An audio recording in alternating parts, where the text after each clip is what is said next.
Can the Cavaliers' undefeated start stand a test from the defending NBA champs? Is the NBA harassing the New York Knicks? We'll answer those questions. Plus, we're going to play a game of good move, bad move featuring Inside the NBA and some new All-Star Game rules. That's all ahead today on Locked On NBA.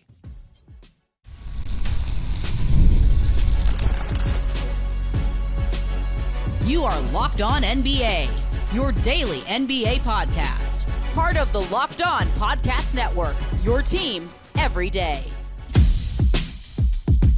Welcome to Locked On NBA. Thanks for making us your first listen of the day. We are free and available wherever you get your podcast. Part of the Locked On Podcast Network, your team every day. Today's episode is sponsored by Prize Picks. Download the Prize Picks app today and use code Locked On NBA to get $50 instantly when you play $5. You don't even need to win to receive the $50 bonus. It's guaranteed.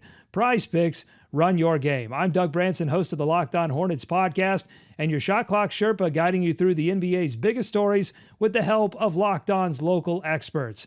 And with me are two of Locked On's premier national NBA experts from the Locked On Nuggets podcast and senior NBA writer for the Action Network. We've got Matt Moore, and from the Locked On Bulls podcast, it is Hayes. Okay, big matchup tonight between the undefeated Cavaliers and the defending champion Celtics. And it doesn't feel like just another regular season game. In fact, it's not. It's an NBA Cup game. But is it even more than that? Let's hear first from Danny Cunningham of the Locked On Cavs podcast. I'm at the point where I'm ready to call this an Eastern Conference Finals preview. And I get it. It's November 19th. It's very early in the season.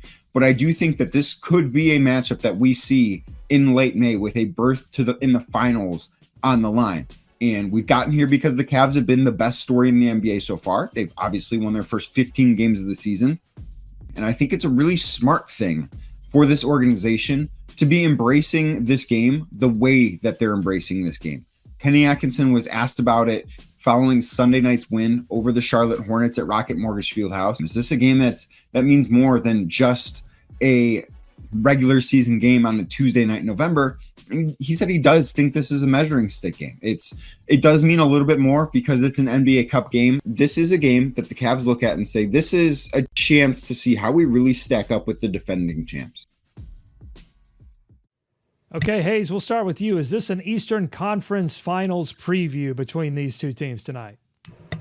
I mean, I can see on paper why you would say that. Like right now, they're the story in the Eastern Conference for sure. Like it makes sense. And I think what the Cavs have on the line, if they can make it past Boston today, this streak could very well go to 20 games. Like you look at the next four opponents after this game, there are very winnable games by the Cleveland Cavaliers. But I think saying anything is an Eastern Conference or a conference preview, regardless of the conference this early into the season, it's just not, you can't say that for sure. Injuries happens. I tell you what, the Orlando Magic are the team right now. If I'm picking any team other than those two teams to make it to the Eastern Conference, if they can stay healthy after this Paolo Banchero injury, I think that they can play spoiler. And one of the Cavs in Boston may very well not make it to the Eastern Conference Finals if these guys peak at the right time, especially as Matt likes to point out here, and I'm sure he'll get into it at some point in this episode. Who did Boston face again on the road to the finals?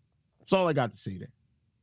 I love this. I love this from Hayes. I love him firing out here with like the Magic as a team that's gonna mess it up. I love it. I'm gonna agree that I'm actually gonna go further. This is absolutely not, and the reason is we always get a random team now. Like that's the era we're in of parity. Let's look back. Let's go backwards. Pacers last year, right? A 6 seed nobody expected to be in the Eastern Conference Finals. Heat in 2023, a play-in team that made the finals. 2022, the Boston Celtics in January were languishing and then went on that crazy run. And a lot of people were surprised at the Warriors because the Suns were so good in 2022. Nope, that was your matchup, Celtics and Warriors. And then go back to the season the Bucks won in 2021, Atlanta. There's going to be a random team. I love Hayes picking the Magic. The only problem is the Magic are actually good. It's got to be a team that's actually not that good that's going to make it. It's going to be some random squad that we're like, these guys? Really? That's what winds up happening now. I think it's going to happen, but I will add this take in there. I think one of these teams is going to be in the Eastern Conference Finals, and I don't think it's Boston. Whoa! Okay. I mean, I have to ask you to elaborate on why you feel like Cleveland's going to make it and Boston won't. Because I think the Cavs actually are that good. I think that the talent and combination and what they have. And to be honest with you, I want Donovan Mitchell over Jason Tatum. And I think Jason Tatum's awesome and underrated with how he's talked about. But I want Donovan Mitchell. Tatum's way better as a defender. Way better as a defender. But Mitchell, we have seen him, like, people forget that in the bubble, that guy was dropping 50s. Like, that guy can take over games. When you have Garland and Mobley and Allen and the bench, if both of these squads are healthy, which guess what? It's not going to be. If both of these squads are healthy, I'll take the Cavs, especially with how hard I've seen it up close and personal with the Denver Nuggets, how tough it is to repeat. I will go with the Cleveland Cavaliers. Well, Hayes, I love the Magic take too. They are playing better. They're winners of 6 in a row. We're going to talk a little bit more about them and Franz Wagner later in the show, but they got to win a road game before anyone can convince me. They're 2-6 on the road, 7-0 at home. They're a funny team. So before anyone can convince me that they're ECF bound, that's got to happen. But let's turn the focus back to this Cavs-Celtics game. And Locked On Celtics and Locked On Cavaliers actually got together for a crossover to preview this game. And John Corrales points to the one factor he thinks might be the deciding one in this game. Let's take a listen to that. So the Cavs you mentioned are shooting the ball well, right? They're almost 42% from three, but they're doing it on 37 attempts per game, which puts them in the middle of the pack. The Celtics are shooting 37%, but they're shooting 51 three-pointers and making 19 compared to the Cavs making 15 and a half. So that right there is kind of a baked-in advantage to, stylistically, how they play. I can see the Celtics going out there and doing what they did in the playoffs when Evan Mobley was just feasting. It looked like, oh my God, poor Al Horford. What's Evan Mobley doing to Al Horford? And the Celtics are like, oh yeah, oh my God, what's he doing to Al Horford? I hope he doesn't continue taking 2-pointers while we take 3-pointers. The Cavs score a lot of points in the paint, and they haven't taken a ton of threes this season. The math seems to be in Boston's favor. Okay, Matt, what do you think about John's take there? Is this game going to come down to a quadratic equation, or is there some other kind of deciding factor that you're looking at? I mean, look, I think the math problem is real for any team that faces Boston. That's a real issue. And for the Cavs, it is pretty extreme. Cavs are 12th in 3-point attempts allowed, but they allow a pretty high percentage. So that's going to be a battle tonight. Part of that is the Cavs play in pick and roll situations. They want to play at the level. They want to kind of blitz you and play at the level. That's really difficult versus Boston because their passers are so big. Like Tatum can jump pass over those, and then you're in rotation, and now the Celtics are going to find an open 3-point shooter. So I think it's tough. I'll listen to the episode. I am a little bit curious about John being like, exactly what happened in the playoffs last year when Donovan Mitchell was out. Let's just keep in mind. There's my check for the episode. Like, let's just keep in mind the context of that one. Honestly, my biggest concern in this game from a Cavs perspective is not about any of the stars or about the math or anything. It's about a role player. It's Dean Wade. And I know everyone's going to be like, wait, who? Dean Wade, last 3 seasons, when the Cavaliers are dogs and he does not play, they are 4-19 straight up. Celtics are 5.5-point favorites tonight at FanDuel. So he is a huge part of their bench program. And if you're able to mix and match with those bench units, it may be a situation where, like, hey, the Cavs starters did fine. They only lost by 2, lost by 3, lost by 5. But then you get into the bench minutes, and that's where you're really going to start getting hit with not only guys like Sam Hauser and Peyton Pritchard, who's been so hot, but the mixed lineups with Tatum and Brown playing with those guys. The Cavs need to be able to score on the inside so they can set their defense. That's the biggest thing. Can't allow transition 3-pointers from Boston, or you're going to get torched in the math game. Hayes, what you got on Dean Wade and his the factor there? I never thought we'd be talking about Dean Wade facts.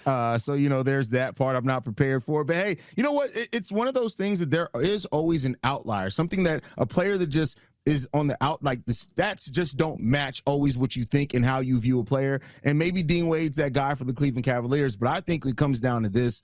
I think the Cavs are going to get physical today. I look at this Cavs team and what they've been able to do so far this season, and I, for one, just believe in this, the two-way play of this team, the fact that they can kick it into a second gear defensively when they need to as well, even with Donovan Mitchell being on that team. Like, Evan Mobley is so important to that team, and don't overlook Jared Allen either.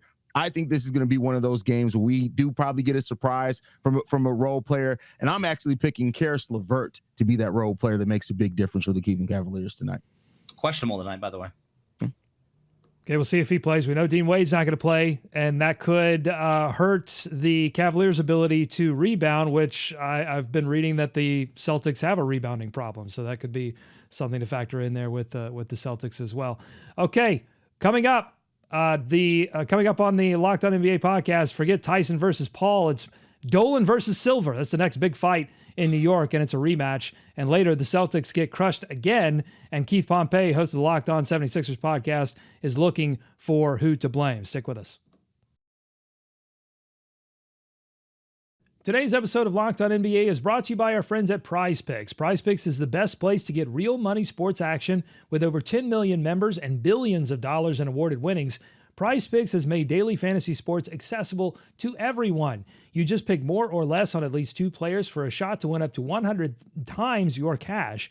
Run your game all season long on PrizePicks. PrizePicks is the best way to get action on sports in over 30 states, including California, Florida, Georgia, and Texas. PrizePicks is the only real money daily fantasy platform with an injury insurance policy so that your lineups stay in play even if one of your players gets injured. If your player leaves in the first half and doesn't return, PrizePicks keeps your lineup live. Sign up today and get $50 instantly when you play $5. You don't even need to win to receive the $50 bonus. It's guaranteed. So download the app today and use code LOCKEDONNBA to get that $50 instantly after you play your first $5 lineup. That's $50 instantly after you play your first $5 lineup with the promo code LOCKEDONNBA. PrizePicks, run your game. More Locked On NBA ahead. Thanks for making Locked On NBA your first listen every day. Your favorite NBA team has a free daily newsletter. Go to LockedOnDaily.com and subscribe to stay up to date with local expert analysis and amazing writing from Katie Heindel, Mike Shearer, and Locked On Fantasy Basketball tips from Josh Lloyd. So I want to talk about these rumors about an NBA investigation and the New York Knicks here in a second, but I do have one more question off of that Cavaliers Celtics game that we've got coming up. Big matchup, NBA Cup. The NBA ratings look like they were going up a little bit on the NBA Cup after being down to start the season. Are you curious if this regular season matchup is a barometer for where the NBA's ratings problem is or isn't? Or do you think it's not really that big of a deal to begin with, Matt? It's not that big of a deal to begin with. I don't know why we do this. Oh no, the ratings are down. Oh no, they just signed an $8 billion media deal. Like, does this impact you as a viewer if more people don't watch it? Do you care if you're listening to the show? No, you love the NBA. That's why you're listening to Locked On NBA. Like, enjoy the sport. The sport's in a pretty good place right now. We got competitive teams. Do we have some injury issues? Do we have some player availability problems? Yeah, I think that's a problem. But like, the games are good. The cup games are good. Enjoy them. I do think that it'll be curious. I don't have a lot of hope for this one though. Boston, even though they're an iconic franchise, we saw in the finals last year, this team doesn't move the needle. Tatum's not divisive enough. Nobody knows who the Cavs are yet. Nobody knows who the Cavs are. So this one isn't going to move the needle. You have to build up that kind of cachet before people are going to care. Hey, do you think this is a big deal? Yeah, I don't think it's a big deal either. Like, the Raiders are going to be fine by the end of the season. They're still competing at times with football, and sometimes it's just slower to ramp up. And honestly, I'm going to be 100% honest. The games weren't that good to start the season. They just weren't. Some were. Like, there was an occasional one. There's so many games that you throw at people so often. Like, yeah, people cherry pick what games are. I'm not going to watch a game Monday and Wednesday. I'll wait till Friday. So I think the ratings will be fine over a long haul over the season. So I don't think the ratings affect you individually as an NBA lover, but certainly the ratings are an indication of the health of the sport that you love, and it can induce change. You know, if ratings suffer, it causes the NBA to go back and reevaluate, whether it be, you know, these contracts that franchises have with RSNs or the product itself. You know, I think that ratings are and will continue to be an important conversation. But I want to move into this next topic here, the New York Knicks. And the NBA at it again. They're fourth in the Eastern Conference. On the court, everything seems to be working out. They're figuring out where Karl Anthony Towns fits into their offense with each passing game, but it's what's happening on their bench that is what is of interest to the NBA, according to Ian Begley of SNY TV, who tweeted, have heard that NBA has been poking around on Knicks' promotion of assistant coach Rick Brunson. Brunson, of course, is the father of Knicks point guard Jalen Brunson. The NBA has already punished the Knicks once for tampering during Jalen's free agency. In response, the Knicks called the rumored investigation offensive and wrote, "In response to the rumored NBA investigation into Rick Brunson's promotion, Brunson took Johnny Bryant's place and assumed the same salary as Bryant. It's offensive that anyone would claim Rick didn't deserve the promotion. Rick has done a tremendous job and will continue to do so. We see this as more harassment of the Knicks due to our opposition to certain NBA matters." My head's spinning here. I don't know what's real. Matt, has the NBA Illuminati moved on from torturing the 76ers to punishing the Knicks, or is this another needless distraction from James Dolan? Yeah, I'll help you figure out what's real. James Dolan's a clown. That's real. Look, are you surprised? Rick Brunson can be a great assistant coach in this league. Let's not what drives me nuts is we have to pretend like, well, it's entirely possible that the Knicks just decided that this person who happens to be the father of their biggest free agent signing in the last 15 years is important. Like, they just happened to sign that guy. Come on, man. Like, we could just be honest. Yes, they're rewarding him to keep Jalen Brunson happy. Yes, this happens everywhere in the league with their superstars. Yes, this is more blatant. Should the NBA be investigating it? I don't know because it's like you can more easily prove this than a lot of the nonsense that goes on around the league with various people having jobs in the organization for no apparent reason. But this is just life in the NBA. So I think this is a waste of everyone's time. But if this is a move by the league to punish the Dolans for Dolan for how he's been acting, he should, because lately his positions and the way that he's been approaching various contests of things in the media rights deals, etc., has been absolutely absurd. James Dolan continues to be a blight on this league. Unless the NBA plans on getting nepotism completely out the league, this is flabbergasting, because are we going to investigate why Thanasis Antetokounmpo has a contract and he's making almost $3 million per year, which is way more than Rick Brunson's contract? Are we going to worry about that? Are we going to worry about why Billy Donovan's son is the head coach of the Windy City Bulls, even though his coaching experience is in the toilet? Are we going to worry about these things? Yeah, did Rick Brunson maybe get this job because he is the father of Jalen Brunson? Maybe. Okay. I'm the hypothetical maybe. I'm not saying maybe. Like, yes, that's why he got the job. Yes, it is. Like, unless you're going to completely eliminate nepotism, and I tell you what, about 90% of your franchises suffer some form of nepotism.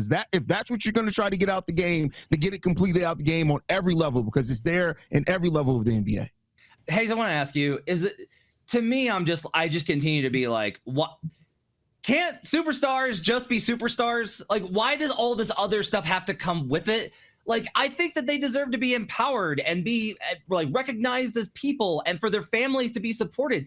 They can be part of the community and have more loyalty towards these players when they go through tough times. I can feel that and still be like, why are relatives getting jobs? Like, isn't there a balance to be struck here?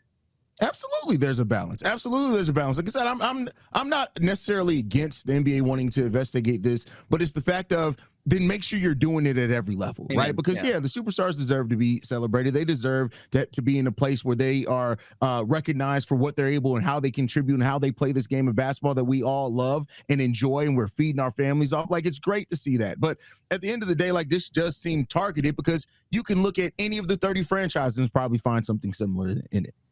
I think I think the NBA is in an impossible place, because, yeah, the NBA superstars should have the power to say, okay, yeah, I would like, this person or this person to come along with. Maybe it's not a family member, it's just somebody on their team that they want to come along.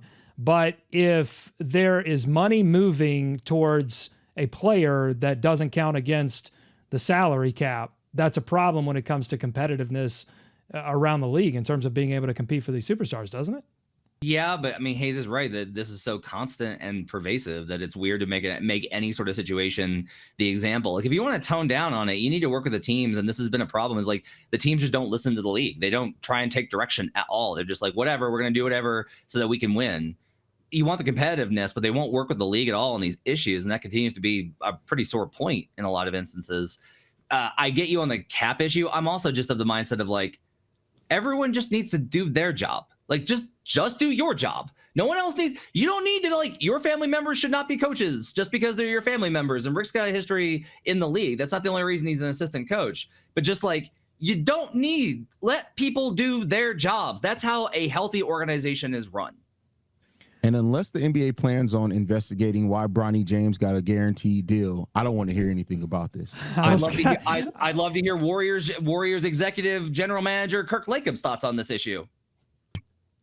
Listen, I feel like you started this segment saying Dolan was a clown, and the more I hear you guys talk, the more I think that the clown may have a point. So oh no, he's still an absolute clown because he's involved in this ongoing battle with the NBA, constantly trying to undermine their efforts because he wants things more beneficial to him specifically. Like, nothing will ever change the clownness of James Dolan. No level of success for the New York Knicks will ever take that clown paint off. Okay, coming up on the Locked On NBA podcast, I still want to talk about Franz Wagner and what he is doing for the Orlando Magic right now. He is one guy that is absolutely doing his job. We'll get to that. Plus, the 76ers, they just cannot get right. It doesn't matter how healthy they get. They haven't been able to find the wins. We'll talk about who to blame and more coming up on the Locked On NBA podcast.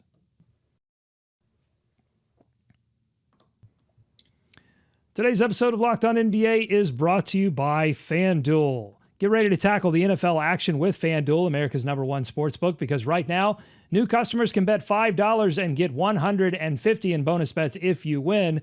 The FanDuel Sportsbook app gives you everything you need to place live bets on the NFL all in one place. So when you get a hunch in the middle of the game, you can check out the latest stats, view live play-by-play, and so much more on the same page where you place your bets. And I've been paying attention to the aforementioned 76ers and what Jared McCain has been able to do. And I had a little hunch that maybe he was dancing his way up the Rookie of the Year ladder. And sure enough, I checked the Rookie of the Year odds, and he is the running favorite right now. So you can check out all of the NBA awards odds on FanDuel. Visit FanDuel.com to join today. You're going to get started with $150 in bonus bets if you win your first $5 bet. That's FanDuel.com. Never waste a hunch and make every moment more with FanDuel, an official sportsbook partner of the NFL. More Locked On NBA ahead. Thanks for making Locked On NBA your first listen every day. There's a free daily Locked On podcast for your favorite NBA team. Just search your favorite podcast app for Locked On and your favorite team today. Okay, as promised, Franz Wagner has been on fire for the Orlando Magic, and he's been doing it without the help of Paolo Banchero, who has been on the bench for a while with an oblique injury.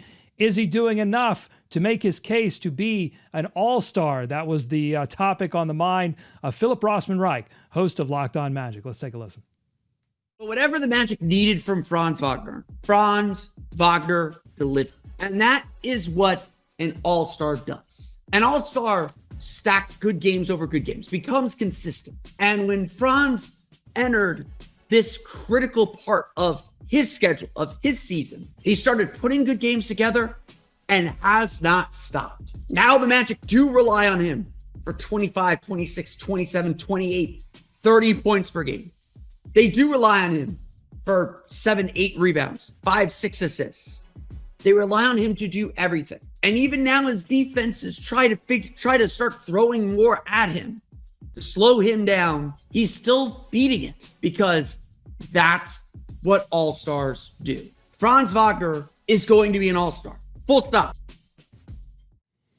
All right, no doubt in the mind of Philip Rossman-Reich. How about you, Matt? Any doubt on the strength of Franz's all-star case?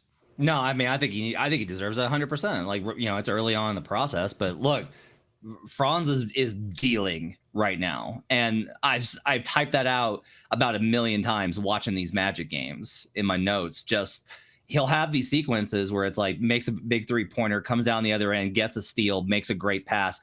It is very tough to take over not only a larger role when a guy like Paolo's out, but to take over the type of role that Franz is, where he's the engine. Like Jalen Suggs is not really running the offense. Franz Wagner is. And I think Suggs has been great, but Franz, what he's doing, how he's contributing in so many levels of the game while also being a good defender, to me, he's absolutely looks like an all-star right now.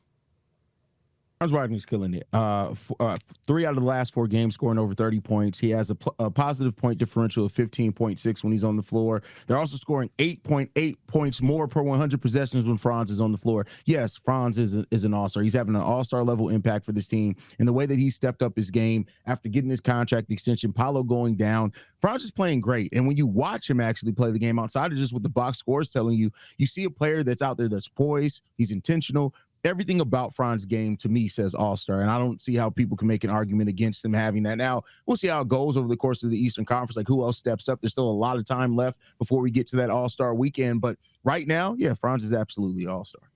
Now, Wagner did struggle a little bit out of the gates, and then Paolo goes down, and it seemed like the timing is a little bit aligned there with Wagner having the breakout and Paolo being out. Is there something to that? Will he be able to sustain some level of this play alongside Banchero whenever he does return, Matt?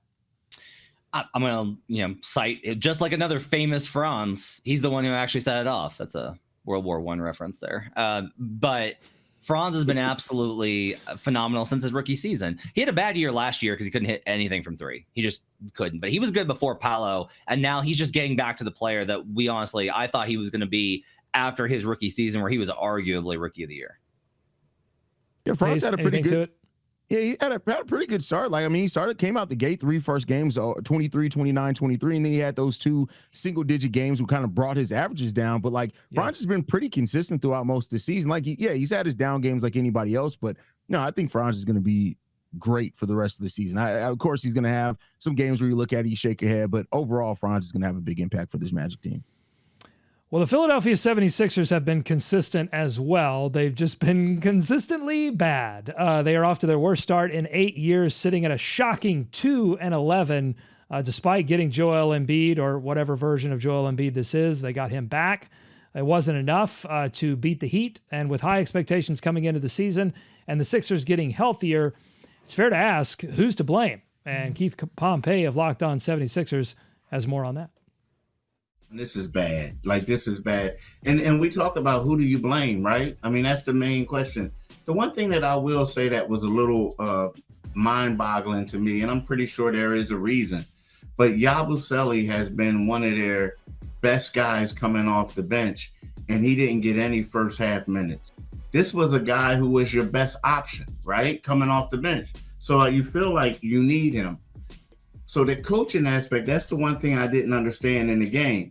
The second thing that I will say is kind of like you got to blame like the players because they keep going through lapses. But at the same time, you really also got to blame Daryl Morey. And the reason why I'm saying that is this roster is so top heavy where you have Paul George, you have Embiid, you have Maxey. And we all know Embiid's injury history. You have inexperienced guys, you have injured stars, and you have older guys who are basically like towards the tail end of their career. So while we do want to blame the coach and we blame the players, you also have to blame the person who assembled this roster. Okay, Hayes, how much of this is on Nick Nurse versus the players? I mean, Embiid's gotten a lot of criticism this season so far, certainly, and then throw in Daryl Morey. Who's to blame? It's on the Venn diagram. It's pretty even across the board. Right now, Joel Embiid is having the worst start to his career maybe ever. Like he's bad. He hasn't been not even a fraction of who Joel Embiid is, who he's been, or who hopefully he's going to finish the season being.